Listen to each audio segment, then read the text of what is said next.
I don't do well when I'm rushed. Just gonna throw that out there. The ER nurse doesn't do well under pressure. There you go. Just more to edit. Keep going. Hi, welcome to the channel. If you've been following along, you know I'm building out a van to get ready for travel nursing. As a travel nurse, I cannot be out there on the road without an emergency first aid kit.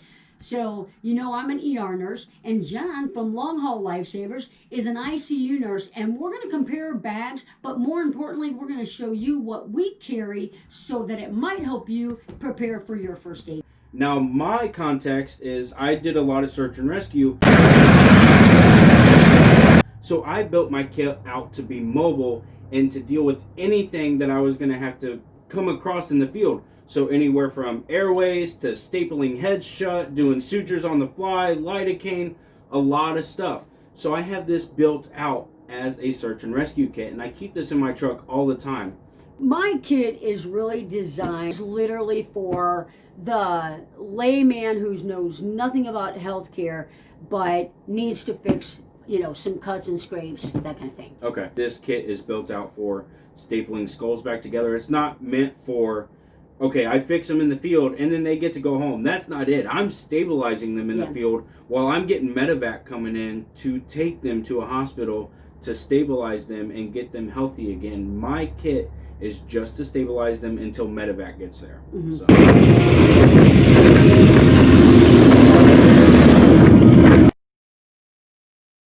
I'm going to be taking care of the person camped next door that comes over and asks for, you know, they've got a cut or a burn, or, you know, they need some, you know, minor medications. That's what my kit's for.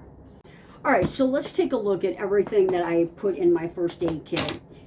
First off, I have my wound bag. If somebody comes over and you know, they've got a minor cut or something, I grab this. I've got everything that I need to help doctor up that cut. Just different kinds of gauze pads, some non-adhesive pads, some alcohol wipes, and some ointment. And then grab my tape. That's quick and easy. Hand sanitizer, scissors. If it's nighttime, I've got a flashlight in there. Ice pack. This can be used for an ice pack or a heat pack. This obviously will go in the freezer. So, real quick in a context, how would you heat this or cool this in the field? Yeah. So in the field, I wouldn't. You know how they've got the ones that snap? That wouldn't. But if I'm in my van, that is for the freezer. So I'll basically have one or the other. But if I'm out on a camp and I don't want an ice pack, I can take that out. I can warm it up, whether I put it in a pan, you know, near a fire or something. Then I could heat that. Are these microwavable? I know they make some microwavable. You know what? Ones. I think that one is. And freezable and microwavable. Okay, so you perfect. Could you can toss it in your microwave. microwave. Right. So, and mostly for me, it will go in my freezer, and that's my plan for it. But I don't know of a situation where I've ever needed a heat pack. But if I was out with someone and they needed a heat pack, we could warm that up pretty quickly. The other thing I've got in here is actually was used on one of my kids, but it's a stabilizer. Like if you fall and break your wrist and you've got a deformity, I can mold this to the exact shape of the arm, put an ACE wrap around it, and I've got your joint immobilized, and you go off to the hospital. Medication-wise, I've got a big mixture of stuff, from swimmer's ear to Benadryl cream to burn ointment, to cortisone cream, eye drops, a thermometer. I put a tweezer and some fingernail clippers in mine. Got Tylenol, ibuprofen, and then just because of people out there with cardiac problems, I've got chewable aspirin. They're the 81 milligrams. I'll have them chew up 4 of those real quick. And then this bag is really a hodgepodge of all different kinds of medicines, but I've got like laxatives. You're out there with diarrhea, and you're gonna wish you had something to stop that. Sick. Nobody wants diarrhea in the camp. Nobody wants. Well, diarrhea, constipation. I've got all my bases covered. Some Pepto-Bismol, some decongestants. motion sickness, if you've got somebody that's car sick, some Tums, just basic medications like that. I do have some rope in my bag. I do have some waterproof matches in my bag, Ace Wrap, and then Coban is if you've got somebody that's diaphoretic, they're real sweaty, you're not going to get tape to stick. Coban, you can wrap a wound with Coban. You can kind of stabilize a wrist with Coban. You don't want to get it too tight, but I always like having a roll of that because it's nice because it adheres to itself. Yep. It doesn't actually adhere to the patient. Yeah, it's great. So I think that's about it on my kit. But again, I made this specifically for what I thought I might need out in the field. You really have to make your kit for the medical problems that you have and then add basic first aid stuff to it. Yep. Okay, so now we're going to kind of delve into mine.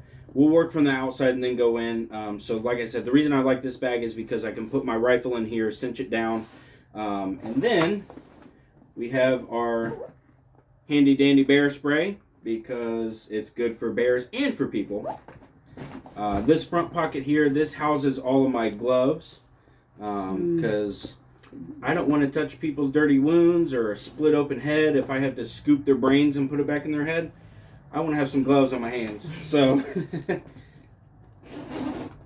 let's see, this has along here I have a pulse ox. And a lot of times I don't have it. I ran out. I gave it to one of our friends when we went hiking. But I have supplemental O2 in a can.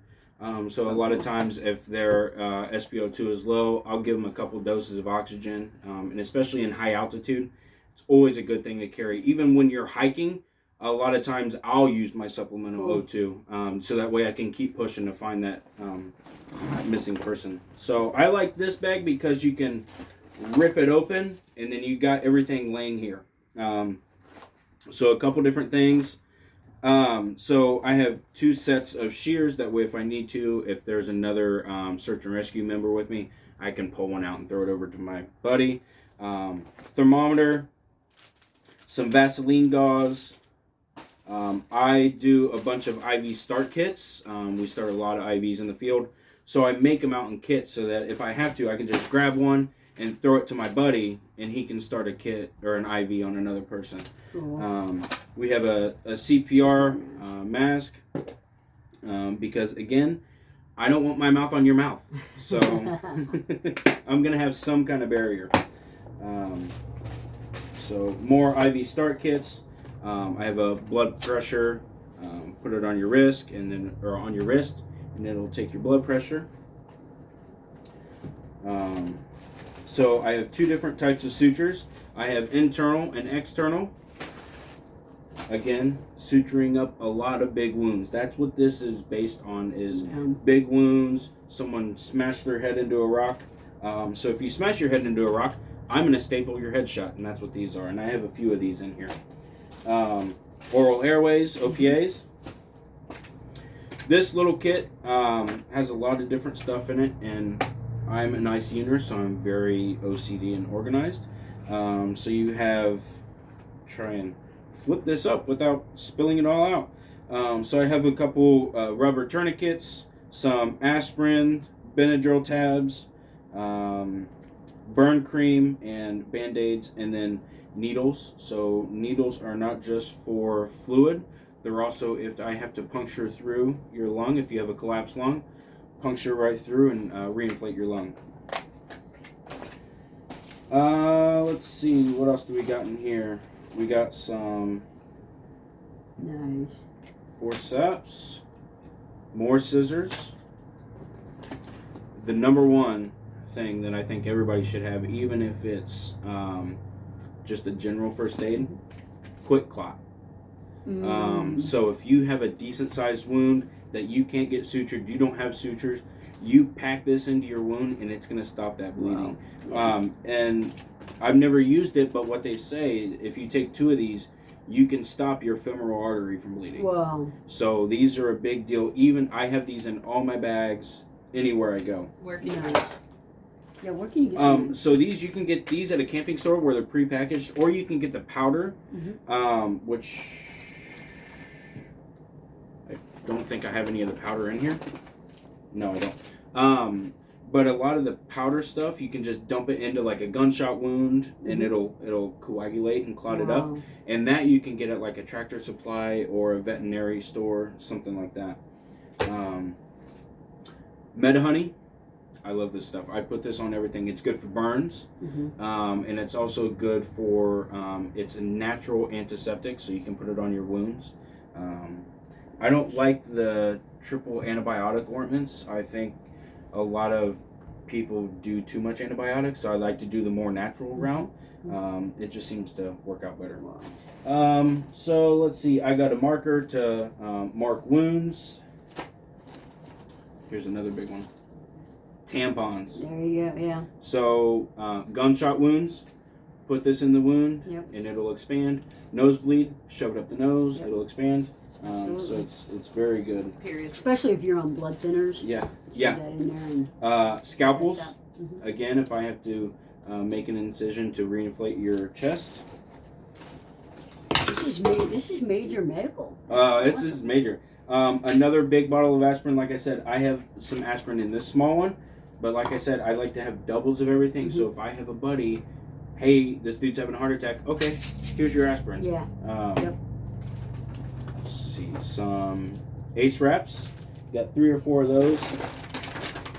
IV fluids. This is normal saline. I wish I had LR, but they don't make LR in the 500cc bags. So I just went with the normal saline. And really, in a pinch, if you're in a trauma, you stop the bleed and replace the fluids. So it doesn't really matter what fluids you're going to get. At this point, we're just to stabilize. Let's see, more IV fluids. Nice. Hydrogen peroxide. Because I'm not mean like Jonnie, and I give you hydrogen peroxide instead of alcohol. That burns too. Some more compression gauze. 4x4 gauze, just to drain or dress wounds. ABD pads. Let's see. What are ABD pads?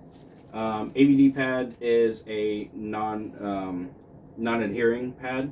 So when you go to take it off, it doesn't rip. If it's scabbed, it doesn't rip that scab off. Yeah, and it really can absorb. It's a nice covering for a wound. Yeah, gauze is just going to saturate real quick. Yeah. And ABD can really hold some body fluid. I got 3 space blankets in here. Cool. Some snacks. Especially if you're coming to somebody with a diabetic that's hypoglycemic or something. Yeah. I was thinking about putting. So Johnson & Johnson baby wash. So if you have a large wound, I always carry a water bottle with me. So I'll dump some of this on the wound. And then this is kind of mean, but take a toothbrush, scrub that wound out, get the gravel out, and then dress it up.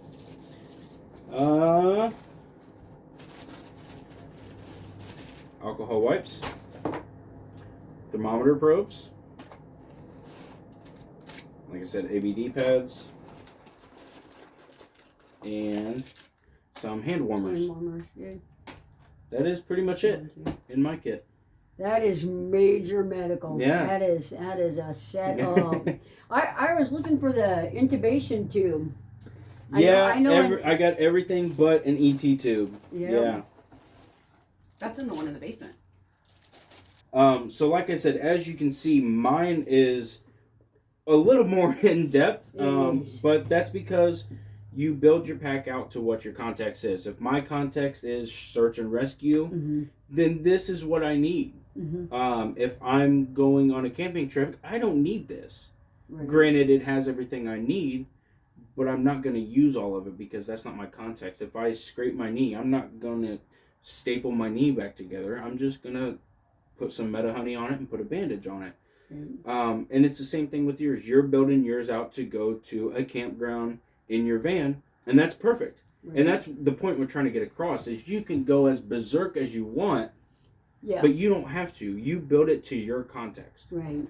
And if you're on blood thinners, like you're gonna want some of these bulkier pads as compared to some of the little gauze pads that I have. Yeah. So every medical condition, you have to adjust your kit to your medical history. If I was on blood thinners, I'd want to make sure that I put, you know, because even just a razor cut can bleed for 2 days. And a lot of people try to build their kits out to satisfy everyone, and you're never going to be able to save everyone, let alone be able to treat everyone. So you have to build it as general as possible. So do a little bit of general overview of everything and then go from there. So okay, so if you guys haven't noticed the general theme of this, it's kind of build your medical kit to your context. And this is for anything. If you're building a go bag or a get home bag or a medic bag, or you wanting to put some tools in your truck, build it to your context. Correct. What are you going to use, and what do you think you're going to come across? Because ounces are pounds, and pounds is stress. So if you don't need it, there's no point in carrying it. If you don't think you're going to come across it, don't carry it. Right. And if you're out there and you don't know anything about first aid, and you come up with it, I mean, you don't want to carry something like this if you don't know what you're doing. Yeah. You know, you want to help, you know, not make this situation worse. Exactly. All right, so thanks for tuning in. And if you have not checked out Longhaul Lifesavers, their link is in the description below. You are not going to want to miss this funny, absolutely amazing couple. And if you are not yet subscribed to my channel, please consider doing so. Hit that notification bell. That way you know when I have new videos up. And we will see you all next week. What's groovy fun? What? Groovy fun. Groovy fun, yay for that. Okay, Yeah. great, got it. I have You a see, quick question. What's the question? What about ER versus ICU? What do you guys think about that debate? ER nurses I versus just want to ICU say, nurses. as an ER nurse, how neat and tidy my kit is. This is. Yes, no- I will give her that. I know ICU thinks that we purposely tangle wires, and but This was neat. it is. This is neat. Yeah, yeah. I will give you that. Generally, the stereotype is ICU nurses are very OCD and like all their lines in order, and ER nurses are like a tornado through a room. Necessary. No, just start it over. Let's check it out. And I didn't plug the channel again. That was good. Yeah, that was great. Okay. First one was We good. were at it. No, the first one was good.